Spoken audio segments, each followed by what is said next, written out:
नमस्कार, दृष्टि आईएएस के इस स्पेशल कार्यक्रम में आपका स्वागत है। मैं हूं अमृत उपाध्याय। आपने इस सीरीज के एनवायरमेंट इकोलॉजी के पिछले एक साल की खबरों के कंपाइलेशन वाले इस सीरीज के 2 एपिसोड देख लिए होंगे और उम्मीद है कि आपको ये पहल कारगर लग रही होगी, लाभदायी लग रही होगी।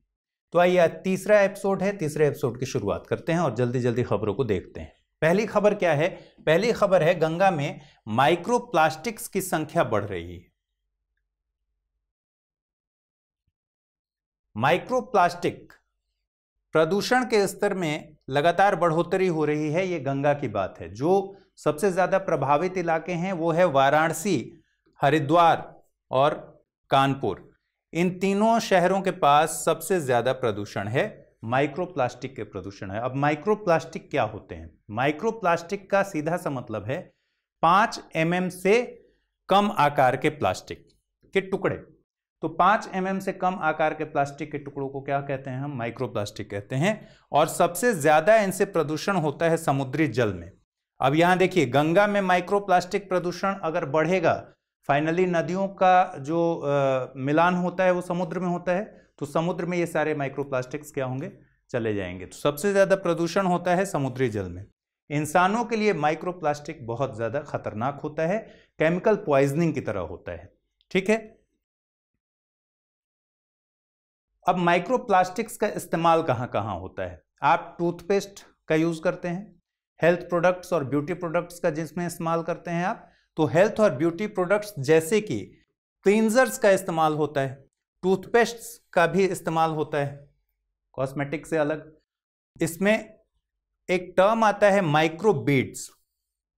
ठीक है, इसमें माइक्रोबीड्स का भी उपयोग शामिल होता है। माइक्रोबीड्स का जो मैक्सिमम डायमेंशन होता है वो 1 mm होता है, मतलब बहुत छोटे, बहुत बारीक जो प्लास्टिक के कण होते हैं, टुकड़े होते हैं, वो होते हैं माइक्रोबीड्स। टूथपेस्ट में माइक्रोबीड्स का इस्तेमाल होता है, जैसे पॉलीइथिलीन, पॉलीप्रोपिलीन, पॉलीस्टीरीन, इन सब से बना होता है माइक्रोबीड्स। ठीक है। कपड़ों में भी माइक्रोप्लास्टिक का इस्तेमाल होता है, उसको बोलते हैं माइक्रोफाइबर। ठीक है, क्या बोलते हैं इसको? Micro fibre. यहां एक इंपॉर्टेंट बात यह है कि माइक्रोप्लास्टिक 2 तरीके के होते हैं, प्राइमरी माइक्रोप्लास्टिक और सेकेंडरी माइक्रोप्लास्टिक। तो ये जो इस्तेमाल हो रहा है, जो किसी पर्पस से बनाया जाता है, जैसे टूथपेस्ट में इस्तेमाल हो रहा है, क्लींजर्स में इस्तेमाल हो रहा है, इन सब में जो माइक्रोप्लास्टिक इस्तेमाल होते हैं, जो किसी पर्पस से बनाए जाते हैं, वो होते हैं प्राइमरी माइक्रोप्लास्टिक। और सेकेंडरी का क्या एग्जांपल है? समुद्र में सोलर रेडिएशन की वजह से, मतलब सूर्य की किरणों की वजह से, समुद्र में जो प्लास्टिक के टुकड़े होते हैं छोटे छोटे, वो और छोटे हो जाते हैं। ठीक है, और छोटे छोटे टुकड़ों में तब्दील हो जाते हैं, उसको कहते हैं सेकेंडरी माइक्रोप्लास्टिक। तो ऐसे ध्यान रखिएगा कि प्राइमरी और सेकेंडरी में इसको बांटा जाता है, क्लासिफिकेशन है इसका। अब अगली खबर है फिट फॉर 55। ठीक है, फिट फॉर 55 क्या है? यह बहुत चर्चा में रहा है। यूरोपियन यूनियन ने एनडीसीज मतलब नेशनली डिटरमाइंड कॉन्ट्रीब्यूशंस, जैसे ही एनडीसीआई आप समझ जाइए, पेरिस समझौते से जुड़ी हुई बातचीत हो रही है। तो यूरोपियन यूनियन ने एनडीसीज में अमेंडमेंट किया है, संशोधन किया है। ठीक है, एनडीसी क्या है? पेरिस समझौते के तहत जो भी सदस्य देश हैं उनको जिम्मेदारी दी गई थी कि आप उत्सर्जन को कम करेंगे। ठीक है, किसके? ग्रीन हाउस गैसों के उत्सर्जन को कम करने के लिए आप एक टारगेट बनाएंगे नेशनली, मतलब हर सदस्य देश अपने अपने लेवल पर एक कंट्रीब्यूशन अपना तय करेगा, एक टारगेट बताएगा, वही है एनडीसी। तो ईयू ने एक प्रस्ताव रखा है, इसका नाम है फिट फॉर 55। ठीक है, 55 क्यों है? इस प्रस्ताव में फिट फॉर 55 इसलिए कहा जा रहा है कि 2030 तक ग्रीन हाउस गैसों में 1990 के मुकाबले 55% कमी का लक्ष्य रखा गया है, इसलिए इस प्रस्ताव का क्या नाम है?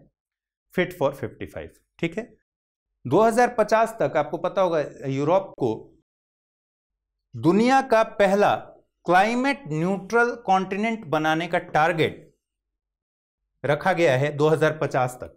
तो ये सारे इनिशिएटिव्स जो हो रहे हैं इसकी तरफ आगे बढ़ रहे हैं। अब देखिए इसमें एक टर्म है कार्बन बॉर्डर प्राइस, ठीक है। इसमें यह भी तय किया गया है कि जो भी इंपोर्टेड चीजें होंगी, आयातित वस्तुएं होंगी, उन पर एक कार्बन बॉर्डर प्राइस लगाया जाएगा, ठीक है। बॉर्डर से आपको समझ में आ रहा है, ये आयातित वस्तुओं के बारे में बात हो रही है। 2030 तक वाहनों के कार्बन उत्सर्जन को 55% और 2035 तक 100% कम करने का टारगेट है इसमें। इसके साथ एक और इंपॉर्टेंट बात है कि जो रिन्यूएबल एनर्जी की जो भूमिका है, भागीदारी है, उसको 32% से बढ़ाकर 40% करने का लक्ष्य है, ठीक है। 32 से बढ़ाकर 40। अब नया जो ये पैकेज बना है फिट फॉर 55, इसमें न्यू एमिशन ट्रेडिंग सिस्टम बनाने का उल्लेख है, जो कि उम्मीद है कि 2026 से नया ETS एमिशन ट्रेडिंग सिस्टम लागू हो जाएगा, ठीक है। आइए, ETS क्या होता है? ETS बेसिकली मार्केट बेस्ड एक अप्रोच है। इस अप्रोच में क्या होता है कि इकोनॉमिक इंसेंटिव के जरिए पॉल्यूशन पर कंट्रोल करने की कोशिश की जाती है। सरकार क्या करती है कि ओवरऑल एमिशन का एक लिमिट तय कर देती है, ठीक है। मान लीजिए सरकार ने कहा कि आप 100 यूनिट तक एमिशन कर सकते हैं। उसके बाद जो पार्टिसिपेंट्स होंगे, पार्टिसिपेंट द्वारा परमिट, और एक परमिट तय कर दिया जाता है। परमिट मतलब अलाउंस समझिए। परमिट को पार्टिसिपेंट बेच सकते हैं या खरीद सकते हैं, सीधे सीधे समझिए। मान लीजिए ओवरऑल लिमिट तय किया गया कि 100 यूनिट तक एमिशन हो सकता है, सरकार ने तय कर दिया। आपको कहा गया कि आप 5 यूनिट तक एमिशन कर सकते हैं।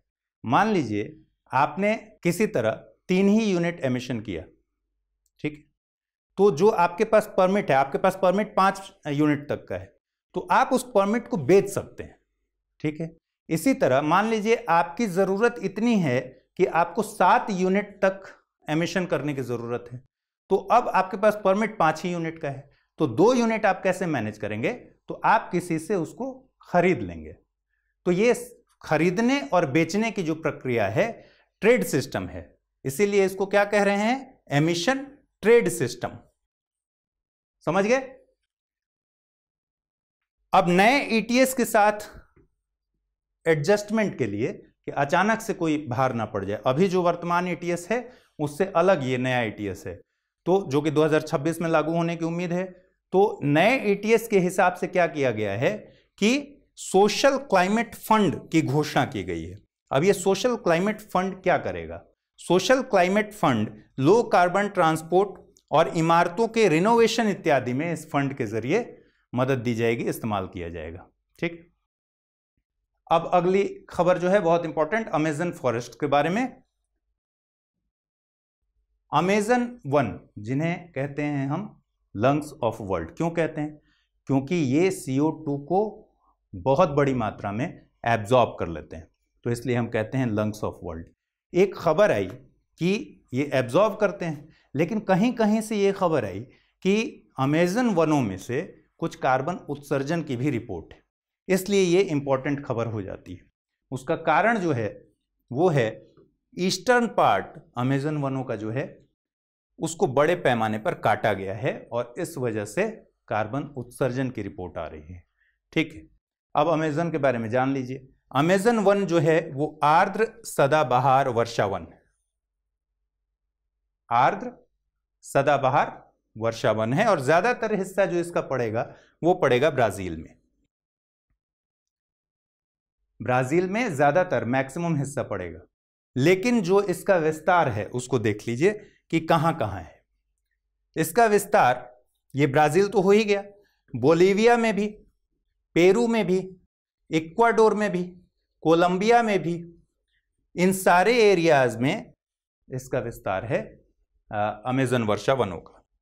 अब दुनिया भर के जो ट्रॉपिकल रेन फॉरेस्ट हैं उनमें से आधा हिस्सा ये जंगल कवर करते हैं, ठीक है, और यहां लगभग 20% प्रजातियों का निवास है। ये बहुत ही इंपॉर्टेंट एरिया है। अमेजन के पेड़ों का कैनोपी बहुत बड़ा होता है। कैनोपी मतलब जो आप देखते होंगे पेड़ के ऊपर का जो हिस्सा है वो बहुत बड़ा होता है, कैनोपी का आकार बहुत बड़ा होता है।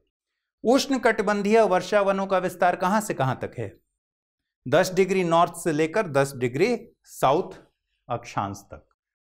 परिस्थितियां क्या क्या अनुकूल होती हैं? ये आर्द्र वर्षा वन के बारे में इसलिए बातचीत करना जरूरी है कि कई दफे सवाल ऐसे बन जाते हैं। तो उच्च आर्द्रता चाहिए, ठीक है, उच्च तापमान चाहिए, औसत वार्षिक वर्षा 200 सेंटीमीटर होनी चाहिए। ये अनुकूल परिस्थितियां हैं, ठीक। कांगो बेसिन इंडोनेशिया, अपने यहां अंडमान निकोबार द्वीप समूह और पश्चिमी घाट, यहां भी ये वर्षा वन मौजूद है।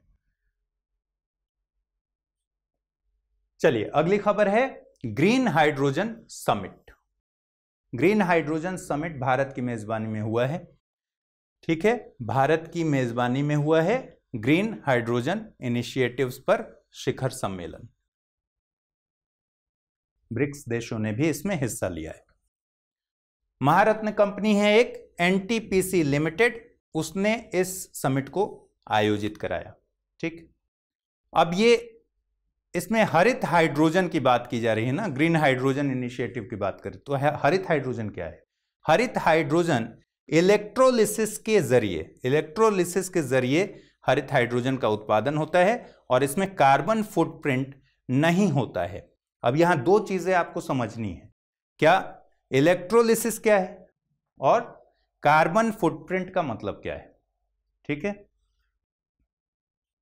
इलेक्ट्रोलिसिस का मतलब समझिए कि किसी भी पदार्थ से जब आप इलेक्ट्रिक करंट को वहां से होकर गुजारेंगे तो कुछ केमिकल चेंजेस आएंगे, ठीक है। तो किसी भी पदार्थ से इलेक्ट्रिक करंट पास करने पर जो केमिकल चेंज लाने की प्रक्रिया होती है यह है इलेक्ट्रोलिसिस।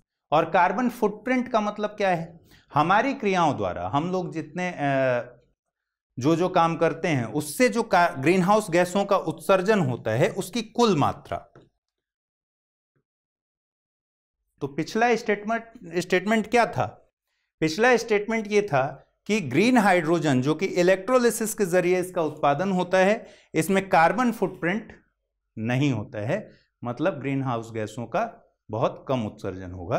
और इलेक्ट्रोलिसिस आपको मैंने बता दिया है, ठीक है। और हाइड्रोजन का उपयोग किस चीज में महत्वपूर्ण है? डीकार्बोनाइज करने में। डीकार्बोनाइजेशन मतलब कार्बन का उत्सर्जन कम करना, ठीक। चलिए अगली खबर, ग्रेट बैरियर रीफ पर खतरा है। यह बहुत ही इंपॉर्टेंट खबर है। ग्रेट बैरियर रीफ पर किस चीज का इंपैक्ट आया है? जलवायु परिवर्तन का प्रभाव आया है। तो जो विश्व धरोहर स्थलों की सूची है उसमें एक कैटेगरी है इन डेंजर, मतलब खतरे में। ये इन डेंजर IUCN वाला इन डेंजर नहीं है, इन डेंजर मतलब खतरे में। तो विश्व धरोहर स्थलों की इन डेंजर कैटेगरी है, उसमें शामिल करने पर विचार हो रहा है, ठीक है। यूनेस्को ने बताया है कि 52 ऐसे साइट्स हैं जो खतरे में है, लेकिन ऑस्ट्रेलिया की गवर्नमेंट इसका विरोध कर रही है कि इन डेंजर कैटेगरी में मत डालिए। ग्रेट बैरियर रीफ ऑस्ट्रेलिया के उत्तर पूर्व तट के साथ विस्तृत है। देखिए ये है, ये जो एरिया है नॉर्थ ईस्ट का एरिया है ऑस्ट्रेलिया के। तो ग्रेट बैरियर रीफ का विस्तार यहां से यहां इस तरह से है, आपने पढ़ा ही होगा ज्योग्राफी में। अब 1981 में जो महत्वपूर्ण एक सूचना है कि 1981 में इसको वर्ल्ड हेरिटेज साइट का दर्जा दिया गया था। वर्ल्ड हेरिटेज साइट का दर्जा कौन देता है? यूनेस्को, ठीक है। यहां बायोडायवर्सिटी बहुत जबरदस्त है। यहां कोरल्स हैं, मछलियों की लगभग 1500 से ज्यादा प्रजातियां हैं, मोलस्क की करीब 4000 से ज्यादा प्रजातियां हैं, महत्वपूर्ण प्रजातियां हैं। डुगोंग, जिस पर क्वेश्चन भी आ चुका है, समुद्री गाय जिसे आप कहते हैं, डुगोंग यहां पाए जाते हैं। लार्ज ग्रीन टर्टल भी यहां मौजूद हैं। तो ये सब आप ध्यान पे रखेंगे। कोरल्स, आपको पता है कि सबसे ज्यादा बायोडायवर्सिटी वाले क्षेत्र होते हैं कोरल्स। आइए अब अगली खबर का रुख कर लेते हैं। अगली खबर है ब्लैक सॉफ्ट शेल टर्टल के बारे में। यह है ब्लैक सॉफ्ट शेल टर्टल, ठीक है। क्या है खबर? असम में एक मंदिर है हयग्रीवा माधव मंदिर। हयग्रीवा माधव मंदिर इसलिए इंपॉर्टेंट है कि इंपॉर्टेंट इन द सेंस उसका महत्व यह है कि वहां हिंदू धर्म के लोगों की भी आस्था है और बौद्ध धर्म के लोगों की भी आस्था वहां से जुड़ी हुई है। तो हयग्रीवा माधव मंदिर और असम स्टेट जू, साथ ही कामरूप जिला प्रशासन, इन लोगों ने मिलकर एक डॉक्यूमेंट साइन किया है जिसका नाम है विजन डॉक्यूमेंट 2030। ठीक है, किसके संरक्षण के लिए? ब्लैक सॉफ्टशेल टर्टल के संरक्षण के लिए ये इनिशिएटिव हुआ है असम में। ठीक है, ताजे पानी के कछुओं की ही एक प्रजाति होती है ब्लैक सॉफ्टशेल टर्टल, और ये किसके समान होती है? इंडियन पीकॉक सॉफ्टशेल टर्टल के समान। इसके जो शारीरिक संरचना है वो इंडियन पीकॉक सॉफ्टशेल टर्टल के समान। जनरली आप देखते होंगे कि जब IUCN की रेड लिस्ट में कोई शामिल होता है तो भारत में जो अपना अधिनियम है, वन्य जीव संरक्षण अधिनियम 1972, उसके भी किसी न किसी शेड्यूल में आप देखते होंगे कि उसको शामिल किया जाता है। लेकिन जो ब्लैक सॉफ्टशेल टर्टल है इसको IUCN ने क्रिटिकली इंडेंजर्ड कैटेगरी में रखा है, लेकिन इंडिया में वन्य जीव संरक्षण अधिनियम 1972 के तहत इसे संरक्षण प्राप्त नहीं है। तो ऐसा सवाल अगर आ जाए तो इसमें आपको ध्यान पे रखना है। अब इसका संरक्षण वहां क्यों हो रहा है ये भी इंपॉर्टेंट है। इसलिए हो रहा है कि ये जो टर्टल है ब्लैक सॉफ्टशेल टर्टल, ये ज्यादातर पूर्वोत्तर के जो मंदिर हैं उनके पॉन्ड्स में पाए जाते हैं, क्योंकि मंदिरों में पाए जाते हैं, मंदिरों के तालाब में, इससे लोगों की आस्था जुड़ी हुई है, तो संरक्षण की कोशिशें वहां हो पा रही हैं, इनिशिएटिव्स लिए गए। अब आइए रोजवुड के बारे में एक खबर है। रोजवुड मतलब समझिए, आपने सुना होगा ना शीशम, शीशम का पेड़, तो रोजवुड ही कहते हैं उसको अंग्रेजी में। अब रोजवुड वृक्ष प्रजाति पर भी संकट है। क्यों है? एक तो डिमांड ज्यादा है, शीशम की लकड़ी बहुत महंगी मिलती है, बेमौसम कटाई हो रहा है, ये एक बड़ा इशू है, प्राकृतिक जगहों से हटा दिया जा रहा है, ये भी एक बड़ा इशू है। जहां भी अनुकूल परिस्थितियां होंगी वही तो आप लगाएंगे पेड़। ठीक है, अब रोजवुड के बारे में इंपॉर्टेंट बात यह है कि IUCN की रेड लिस्ट में शामिल है। कब से? 1998 से रेड लिस्ट में इसको शामिल किया गया है। और संकट का जो सबसे बड़ा कारण है इन सब के अलावा वो ये है कि डिमांड सप्लाई वाला मामला है। मतलब ये है कि इनकी वृद्धि दर इतनी धीमी है, बहुत धीमे धीमे धीमे धीमे ये पेड़ बढ़ते हैं। इतनी धीमी है कि 6 मीटर की अगर ऊंचाई हासिल करनी हो तो करीब करीब 10 साल लग जाएगा। ठीक है, लेकिन हाइट कहां तक जाता है? 6 मीटर मतलब समझिए इससे 5 गुना ज्यादा हाइट हो सकता है, 30 से 35 मीटर तक की ऊंचाई इनकी होती है। तो कितना वक्त लगेगा इनके डेवलप होने में? और अगर मोटाई की बात कीजिएगा तो 220 से 250 सेंटीमीटर की मोटाई हासिल करने में करीब करीब इनको 240 साल तक लग जाता है। तो इतनी धीमी वृद्धि दर है कि इस प्रजाति पर संकट के बादल मंडरा रहे हैं। अब इंडियन रोजवुड का भी कई बार इस तरह के भी सवाल आ जाते हैं। इंडियन रोजवुड जो है, भारतीय शीशम, इसका वैज्ञानिक नाम क्या है? इस पर सवाल आया है एक बार। आप अगर क्वेश्चन बैंक देखते होंगे तो इस पर एक बार UPSC ने सवाल पूछा भी है। डेलबर्जिया लैटिफोलिया इसका वैज्ञानिक नाम है। क्या नाम है? डेलबर्जिया लैटिफोलिया। भारत के लिए यह एक स्वदेशी प्रजाति है। Nigeria, Kenya, Vietnam, Philippines, Africa के कुछ क्षेत्र में भी ये मिलते हैं। ठीक है, वहां भी डेवलप होते हैं। कारण क्या है? कारण यह है कि ये उष्ण और उपोष्ण दोनों जलवायु के प्रति अनुकूल हैं। सोचिए एरिया कितना हो गया। अधिकतम तापमान इनको चाहिए 30 से 50 डिग्री सेल्सियस और न्यूनतम तापमान चाहिए 0 से 15 डिग्री सेल्सियस। चलिए अब अगली खबर, मिशन इनोवेशन 2.0। इसका मतलब है कि मिशन इनोवेशन पहले आ चुका होगा। मिशन इनोवेशन 2.0 लॉन्च हुआ है जून 2021 में। ठीक है, इसका उद्देश्य क्या है? एक पूरे डेकेड के लिए क्लीन एनर्जी को सस्ता बनाना, सुलभ बनाना। चिली ने आयोजित किया था अभी innovating to net zero summit में इसको लॉन्च किया गया है। ठीक, शुरू में जो कार्रवाई होगी इसके तहत, मिशन इनोवेशन 2.0 के तहत, उसके लिए 3 वैश्विक मिशन हैं। पावर सिस्टम, शिपिंग और हाइड्रोजन पर केंद्रित 3 वैश्विक मिशन हैं जिन पर शुरू में कार्रवाई होगी। मिशन इनोवेशन 2.0 वैश्विक मिशन इनोवेशन पहल का दूसरा चरण है। रोबोट मूवी देखी थी ना आपने, फिर 2.0 आ गया, वैसा ही है कि वैश्विक मिशन इनोवेशन का दूसरा चरण है 2.0। ठीक, अब वैश्विक मिशन इनोवेशन कब लॉन्च हुआ? 2015 में COP21 देखते आपको याद आ गया होगा कि पेरिस समझौते के साथ इसको लॉन्च किया गया था। इसके जो सदस्य हैं वो जलवायु चुनौतियों को दूर करने से जुड़ी टेक्नोलॉजीज को दुनिया भर में बांटने का काम करते हैं, और उसके लिए बांटने का काम मतलब उसमें इन्वेस्टमेंट करते हैं और हेल्प करते हैं। ठीक, अगला है ब्लैक कार्बन। ब्लैक कार्बन क्यों चर्चा में है और ब्लैक कार्बन क्या है? तो दुनिया के जो दूसरे इलाकों के ग्लेशियर्स हैं उनके मुकाबले हिमालय और आसपास के जो क्षेत्र हैं उनके ग्लेशियर्स बहुत ज़्यादा तेजी से पिघल रहे हैं। तो अब इस पर रिसर्च चलते रहता है कि क्यों ऐसा हो रहा है। उसी संदर्भ में जुड़ा हुआ है ब्लैक कार्बन।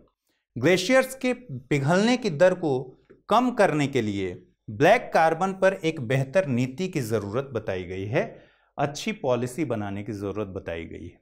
ब्लैक कार्बन या सूट, एक शब्द है सूट, बताता हूं क्या है। PM 2.5 आपने सुना है? PM 2.5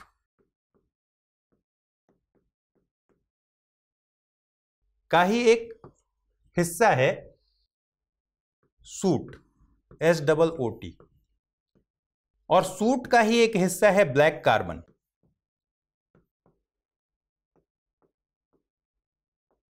ठीक, सूट का ही एक हिस्सा है ब्लैक कार्बन। ऐसे बोल देते हैं कि ब्लैक कार्बन या फिर सूट। ठीक है, तो सूट शब्द कहीं आ जाए मतलब PM 2.5, ब्लैक कार्बन और सूट, ये तीनों आपस में बहुत क्लोज हैं। ठीक है, अब जलवायु परिवर्तन की जो समस्या है उसमें कहा जा रहा है कि CO2 के बाद, कार्बन डाइऑक्साइड के बाद सबसे ज्यादा जो भूमिका है वो ब्लैक कार्बन की है। ठीक है, ब्लैक कार्बन कैसे उत्पन्न होता है? जब जीवाश्म ईंधन, लकड़ी, दूसरे ईंधनों को हम पूरी तरह से जब नहीं जलते हैं तो उसकी वजह से ईंधन का अगर पूरी तरह से दहन हो गया तब तो CO2 बन जाता है, लेकिन अगर पूरी तरह से दहन नहीं हुआ तो ब्लैक कार्बन जनरेट होता है। ठीक है, ब्लैक कार्बन का लाइफ जो है वो बहुत कम होता है। हम चाहें तो इस पर आसानी से कंट्रोल कर सकते हैं, अगर ठीक पॉलिसी बनाए तो हम इसको पूरी तरह से खत्म करने की ओर भी बढ़ सकते हैं। तो क्यों होता है, रीजन क्या है कि जब जीवाश्म ईंधन, ईंट भट्टा देखा है ना आपने, ईंट भट्टा बहुत बड़ा सोर्स होता है ब्लैक कार्बन का। जब भी दहन अपूर्ण होगा, आधा होगा, तो फिर ब्लैक कार्बन बनेगा। और वही दहन अगर पूरा हो गया, एक लकड़ी आप जलाइए, अगर पूरी तरह से ठीक से जल गया तो कार्बन डाइऑक्साइड उत्सर्जित करेगा, और आधा जल के छूट गया, कंडा हो गया, लकड़ी हो गया, भट्ठा हो गया, तो ये इससे क्या है उत्पन्न होगा? ब्लैक कार्बन उत्पन्न होगा। ठीक है, तो और ये ध्यान रखिएगा कि ईंट भट्टे और ठोस ईंधन का जो दहन है वो इंसानों के द्वारा ब्लैक कार्बन के उत्सर्जन में सबसे ज्यादा जिम्मेदार है, ईंट भट्ठा और ठोस ईंधन का दहन। ठीक है, तो दहन की पूरी प्रक्रिया के दौरान क्या क्या चीजें निकलती हैं? एक तो CO2 निकलता है जब पूरा दहन हो जाता है, एक निकलता है वॉलेटाइल ऑर्गेनिक कंपाउंड, इसके बारे में जानेंगे, फिर ऑर्गेनिक कार्बन और फिर ब्लैक कार्बन, ये सब का निर्माण होता है। ठीक है, ईंधन के दहन की प्रक्रिया में। VOC यानी वॉलेटाइल ऑर्गेनिक कंपाउंड क्या है? सॉलिड और लिक्विड्स, सर्टेन सॉलिड्स और लिक्विड्स से बनने वाली गैसेस हैं। ठीक है, वॉलेटाइल ऑर्गेनिक कंपाउंड। जैसे आप देखते हैं बिल्डिंग मटेरियल्स जो होते हैं, जैसे पेंट होता है, कई बार आप किसी कमरे में घुसते हैं, नई बिल्डिंग बनी हुई है, पेंट की महक आपको बहुत ज़्यादा आती है, ठीक है, तो ये VOC का एग्जाम्पल है। पेंट में, पेस्टिसाइड्स में, बिल्डिंग मटेरियल्स में, जो परमानेंट मार्कर्स होता है उसमें, ग्लू में, इन सब में VOC मिल जाता है, ठीक है। आइए अब अगली खबर देखें। किंग कोबरा क्यों न्यूज में है? किंग कोबरा पर एक बार सवाल भी आया था कि हिमाचल प्रदेश में पहली बार इसका डॉक्यूमेंटेशन किया गया है। एक वीडियो आजकल बहुत वायरल है कि पहाड़ पर किंग कोबरा चढ़ रहा है, वो वीडियो है, यूट्यूब पर भी बहुत ज़्यादा है। तो हिमाचल प्रदेश में पहली बार, फर्स्ट टाइम, किंग कोबरा का डॉक्यूमेंटेशन हुआ है। जो मूल रूप से इसका निवास है, यहाँ कहाँ कहाँ मिलता है? जनरली ये दलदली स्थानों में, डेंस फॉरेस्ट इलाके में, तराई वाले जो इलाके होंगे, ह्यूमिड इलाके होंगे, जहाँ बारिश खूब होगी, उन जगहों पर किंग कोबरा पाया जाता है। तो इसलिए इंपॉर्टेंट है कि हिमाचल प्रदेश वैसा इलाका नहीं है, तो पहली बार दस्तावेजीकरण हुआ है, इसलिए इंपॉर्टेंट हो जाता है, ठीक है। मूल रूप से कहां मिलेगा? पश्चिमी घाट, ओडिशा, असम, बंगाल, पूर्वी हिमालय, तराई क्षेत्र में इसकी मौजूदगी मिलेगी। केरल वेरल के इलाके में भी, जहां खूब बारिश होती है, वहां भी मौजूदगी मिलेगी, ठीक है। आमतौर पर यह बहुत शर्मीला है, शाई नेचर का है, जल्दी इंसानों से टकराव नहीं करता है, इंसानों को देखकर बचता है, लेकिन तब तक जब तक कि उसको मतलब सेल्फ डिफेंस में उसको आगे ना आना पड़े, उसको खतरा ना हो जाए अपने जीवन का, तब तक वो अटैक नहीं करता। तो आमतौर पर बहुत ही शर्मीला जीव है। कई बार सवाल इस तरह से बन जाते हैं आजकल यूपीएससी में कि एक ऐसा रेप्टाइल है जिसके बारे में 4 खासियत लिख दिया गया कथन में, और फिर पूछता है कि किसके बारे में बात हो रही है, तो इसलिए मैं ये बता रहा हूं, ठीक है। इसका वैज्ञानिक नाम है ओफियोफेगस हना, ओफियोफेगस हना, ठीक है। और ये किस फैमिली से बिलोंग करता है? एलापिडा। ये बहुत महत्वपूर्ण जानकारियां हैं, कई बार स्टेटमेंट में ऐसी जानकारियां आ जाएंगी। इसका IUCN स्टेटस भी इंपॉर्टेंट है, वल्नरेबल, ठीक है। स्थानिक रूप से किंग कोबरा भारत में मिलेगा, नेपाल में मिलेगा, बांग्लादेश में मिलेगा, भूटान में मिलेगा, चीन, इंडोनेशिया, मलेशिया जैसे देशों में, मतलब साउथ एशिया और साउथ ईस्ट एशिया वाले इलाकों में यह पाया जाएगा किंग कोबरा, ठीक। अच्छा, किंग कोबरा के बारे में एक और इंपॉर्टेंट बात है। किंग कोबरा, एक तो किंग कोबरा क्यों बोलते हैं? किंग कोबरा इसलिए बोलते हैं कि ये बाकी सांपों को खाता है, छोटे सांपों को, यहां तक कि ये कोबरा को भी खा जाता है। इसकी लंबाई की बात करिएगा तो करीब करीब ये 10 से 12 फीट से लेकर करीब करीब 18 फीट तक इसकी लंबाई होती है। और इसके बारे में जो सबसे इंपॉर्टेंट बात है, जहां से यूपीएससी ने क्वेश्चन हिट किया था, कि ये इकलौता सांप है जो अपने अंडे को सेने के लिए, मतलब अंडे को की परवरिश के लिए ये घोंसला बनाता है, ठीक है। तो ये बहुत ही महत्वपूर्ण और रोचक जानकारी है कि एकमात्र सांप दुनिया का जो घोंसला बनाता है, ठीक है। आइए ग्लोबल नाइट्रोजन कॉन्फ्रेंस के बारे में जानते हैं। एक 3 साल पर सम्मेलन होता है, ये कॉन्फ्रेंस होता है। कितने साल पर है? त्रिवार्षिक सम्मेलन है, 3 साल में एक बार होता है। इंटरनेशनल नाइट्रोजन इनिशिएटिव, अंतर्राष्ट्रीय नाइट्रोजन पहल का ये 8वां सम्मेलन है जिसका आयोजन हुआ है, ठीक है। पिछले साल ही आयोजन होने वाला था, लेकिन ये कोविड-19 की वजह से नहीं हो पाया था। इसमें मुख्य फोकस क्या है? संयुक्त राष्ट्र सतत विकास लक्ष्यों को पाने में नाइट्रोजन, क्योंकि अंतर्राष्ट्रीय नाइट्रोजन पहल है, नाइट्रोजन प्रदूषण के मैनेजमेंट की भूमिका। मेजबानी किस कंट्री ने की है? जर्मनी में संघीय पर्यावरण एजेंसी ने इसकी मेजबानी की है, ठीक है। फैक्चुअल इंफॉर्मेशन है, ध्यान पे रखना है। चलिए, अब इसमें क्या होता है कि जो प्रतिक्रियाशील नाइट्रोजन यौगिक है, मतलब वैसे नाइट्रोजन के कंपाउंड जो रिएक्ट कर सकते हैं, रिएक्शनरी जो हैं, वो हवा, पानी और मिट्टी की गुणवत्ता, हेल्थ, बायोडायवर्सिटी और जलवायु परिवर्तन को प्रभावित करते हैं। इन नाइट्रोजन यौगिकों में कौन चीजें शामिल हैं? नाइट्रोजन के ऑक्साइड्स, NOx नाइट्रोजन के ऑक्साइड, अमोनिया NH3,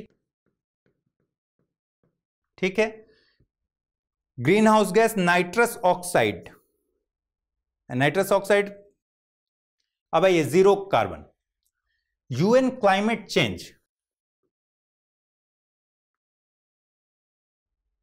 में the climate breakthrough summit का आयोजन हुआ है, ठीक है। The climate breakthrough summit का आयोजन हुआ है यूएन क्लाइमेट में। यूएन क्लाइमेट चेंज क्या है? UNFCCC का सचिवालय है। वर्ल्ड इकोनॉमिक फोरम यानी WEF, ठीक है। Mission possible partnership, United Nations climate champions और UNFCCC COP26 प्रेसिडेंसी का एक संयुक्त प्रयास है। चलिए, सतत विकास की दिशा में आगे बढ़ने के लिए जीरो कार्बन रिकवरी पर इसमें बल दिया गया। रेस टू जीरो कैंपेन एक बहुत ही महत्वपूर्ण कैंपेन है। जब भी UNFCCC की कैंपेन्स की बात होती है तो ये बहुत ही ज्यादा इंपॉर्टेंट कैंपेन है। Race to zero campaign UNFCCC के बड़े कैंपेन्स में से एक है। नेट जीरो इनिशिएटिव्स के गठबंधन को मोबिलाइज करने के लिए एक ग्लोबल कैंपेन है। क्या? Race to zero campaign. तो आज हमने अच्छी खासी संख्या में खबरों को कवर किया है। अगले एपिसोड में आपसे फिर मुलाकात होगी। तब तक के लिए अपना ख्याल रखिए, जमकर तैयारी कीजिए। नमस्कार।